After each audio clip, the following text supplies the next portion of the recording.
Good morning all of you. कैसे आप सभी बच्चे लोग? आज मैं आप लोगों के लिए बहुत ही इंटरेस्टिंग टॉपिक लेके आई हूँ which is downward L. L कहाँ पर यूज करना है? आफ्टर एन और एन जी। बहुत ही इंटरेस्टिंग है, आपको मजा आएगा। चलिए आइए पढ़ते हैं। अगर हम एल को बनाए, हमने कैसे एल सीखा है? हमने सीखा है कर्व शेप में और नीचे से ऊपर के डायरेक्शन में, अपवर्ड डायरेक्शन, यही सीखा है। आज हम एल को डाउनवर्ड डायरेक्शन में सीखेंगे। और कहाँ पर? एन और एन जी के बाद।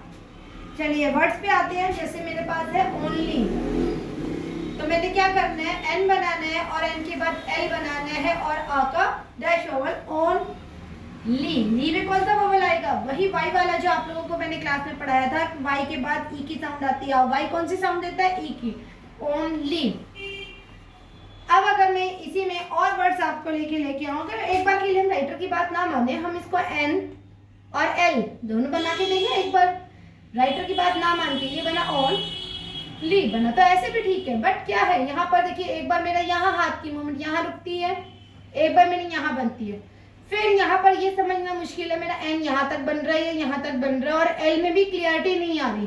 बट अगर मैं इस तरह से बनाती हूँ तो मेरा एन भी क्लीन बनता है और एल भी क्लीन बनता है। यहाँ पर एक वर्ड को ध्यान रखने की जरूरत है, एक बात, कि एन के बाद आपने एल को ऐसे नहीं बनाना, क्योंकि ये इथ बन जाएगा। ध्यान रखना है एल कैसे बनेगा, इस तरह से डाउनवर्ड डायरेक्शन में, कर्व शेप में, जहां पर आपको हाफ सर्कल नजर आना चाहिए। दोबारा देखिए, ओनली, ओनली, अंडरस्टूड? चलिए अगले वर्ड्स पे आते हैं।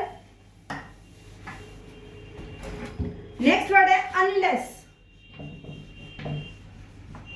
अब कैसे बनाएंगे? एन बनाया, एल बनाया और एल के साथ में वोवल, अनलेस। ठीक है। अगला वर्ड है हम एनालिसिस। एन बनाया, एन के साथ में एल बनाया, सिस बनाया और एनालिसिस। एनालिसिस के लिए क्या करना है? हमने एन का वोवल लगाना है, ए का, फिर लाइसिस बनाया, सिस के लिए हमने बिड में ई वाला वोवल लगाया, ए वाला, light vowel, analysis. Exceedingly, exceedingly में क्या किया? इंग बनाया, डी बनाया, इंग बनाया और इंग के साथ में ली। ठीक है, बोर्ड की वजह से थोड़ा मुश्किल आ रही होगी, बट आपकी कॉपी में आराम से बन जाएगा, एक्सीडिंगली। अगला वर्ड देखिए, रीसेंट। रीसेंटली क्या करेंगे? री बनाएंगे, सेंट बनाएंगे, सेंट के लिए हाफ करेंगे टी के लिए और ई का हैवी वोवल, रीसेंट। अब ये रीसेंट बना है, रिसेंटली करने के लिए क्या करेंगे? हम एल बनाएंगे, एल वैसे ही कर्व शेप में नीचे और ई का वोवल। अब इसमें एल को इथ मत बना देना, ध्यान से बनाना है, इसे कर्व शेप में बनाना है और लेफ्ट की तरफ बनाना है, इस तरह से। ठीक है, समझ आए सबको वर्ड्स?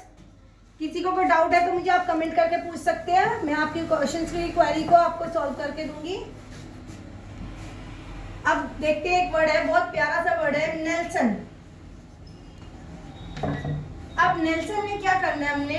देखिए, एन बनाया, एल बनाया, अब एल के बाद क्या करेंगे? सन भी तो बनाना है। सन की आउटलाइन क्या होती है? ऐसे, यही होती है सर्कल, उसके बाद एन, यही होती है। इसी में हम अगर बना दें नेल्सन। अब सन में क्या किया हमने? सन बनाया, आ का डैश वोवल लगाया, हाइफन लगेगा, क्यों? Because it's a name of person. समझ आया सभी को? Downward and after N and N G. Thank you so much.